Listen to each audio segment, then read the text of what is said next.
কে কে পাকা শসার সবজি খেয়েছো জানাবে।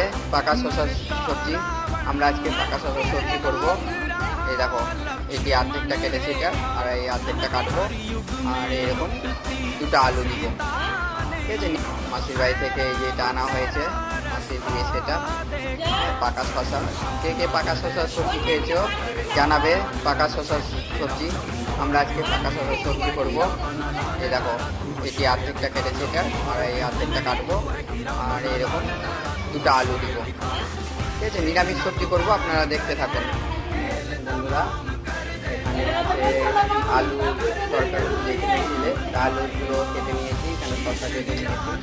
হ্যাঁ, এখানে আছে মশলা করার জন্য আদা, একটু টুকরা আদা, আর এখানে একটু জিরা রেখেছি। হ্যাঁ, এটা মিক্সার গ্রাইন্ডারে পিষে নেব।